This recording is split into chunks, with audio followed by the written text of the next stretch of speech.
नमस्कार दोस्तों। क्या यह कंपनी आने वाले समय में अच्छा रिटर्न्स दे सकती है? कहीं कंपनी पर कोई बड़ा कर्ज तो नहीं रहा हुआ?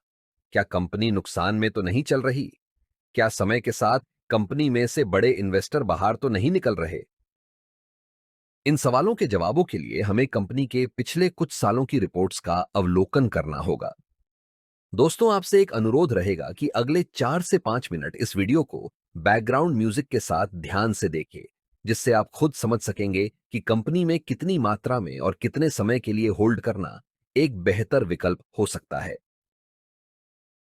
यह कंपनी की प्रोफाइल है, जिसमें कंपनी की मार्केट कैप वैल्यू और अन्य चीजों को दर्शाया गया है।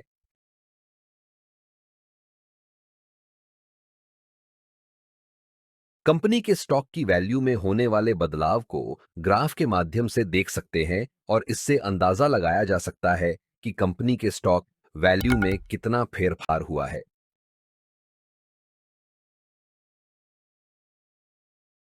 अब यहां पर कंपनी ने पिछले 1 साल में, पिछले 5 सालों में और शुरुआत से अभी तक कितना रिटर्न्स दिया है वह दर्शाया गया है।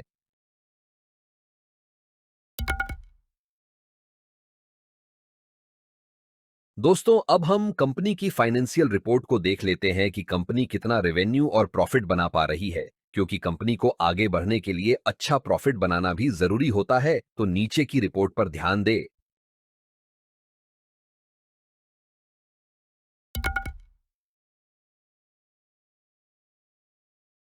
नीचे कंपनी की ईपीएस यानी अर्निंग्स पर शेयर की रिपोर्ट दी गई है, जो कि अगर लगातार बढ़ रही है तो अच्छा माना जाता है, तो इसका अवलोकन करें।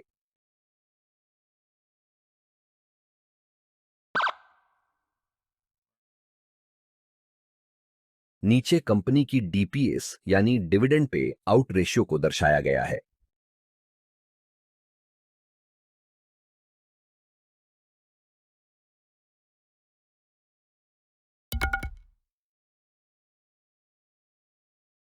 नीचे कंपनी की एसेट्स रिपोर्ट यानी कंपनी की संपत्ति की कीमत में होने वाले बदलाव को दर्शाया गया है, जिससे हम यह समझेंगे कि कंपनी समय के साथ अपनी संपत्ति को बढ़ा रही है या कम कर रही है।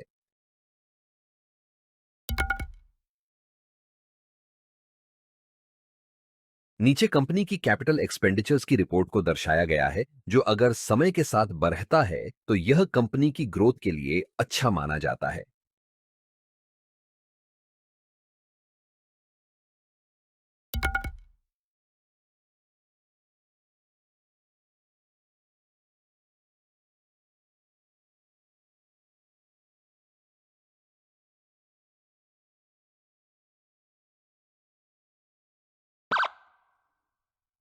नीचे कंपनी की फ्री कैश फ्लो की रिपोर्ट को दर्शाया गया है।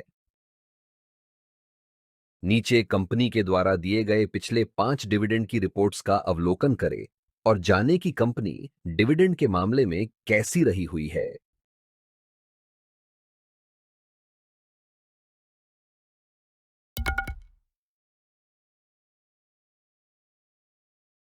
अब हम कंपनी पर रहे हुए उधार या कर्ज को देखेंगे, जो कि नीचे दर्शाया गया है।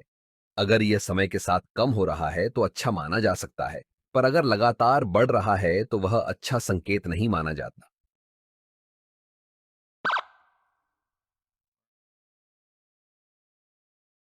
नीचे कंपनी के पास रहे हुए स्टॉक की मात्रा को देखा जा सकते हैं और उसके साथ साथ यह भी देखना जरूरी है कि कहीं कंपनी ने अपने स्टॉक को गिरवी तो नहीं रखा हुआ। अगर रखा भी है तो कितनी मात्रा में रखा गया है। कंपनी में म्यूचुअल फंड्स के द्वारा की गई होल्डिंग को नीचे दर्शाया गया है।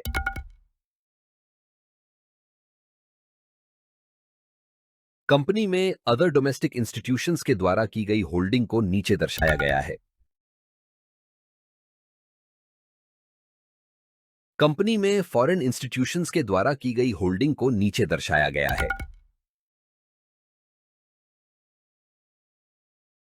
कंपनी में रिटेल और अन्य के द्वारा की गई होल्डिंग को नीचे दर्शाया गया है। पिछली रिपोर्ट्स के अनुसार कंपनी में बड़े इन्वेस्टर्स कितनी मात्रा में रहे हुए हैं, उसके हिसाब से यहां हम रेटिंग देंगे। क्योंकि अगर कंपनी में ज्यादा मात्रा में बड़े इन्वेस्टर्स रहे हुए हैं तो वह एक अच्छा संकेत माना जाता है, और अगर न के बराबर ही रहे हुए हैं तो वह एक अच्छा संकेत नहीं माना जाता। यह कंपनी के टॉप कॉम्पिटिटर्स को दर्शाया गया है।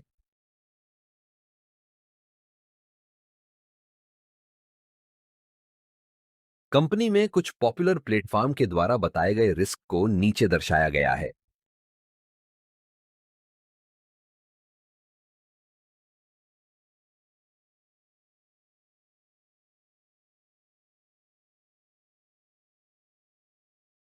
ऊपर की सभी रिपोर्ट्स का अवलोकन करने के बाद 5 स्टार में से दी गई रेटिंग को नीचे दर्शाया है, जो आपको कुछ निर्णय लेने में मदरूप हो सकते हैं। तो आपको इस कंपनी के स्टॉक के बारे में क्या कहना है?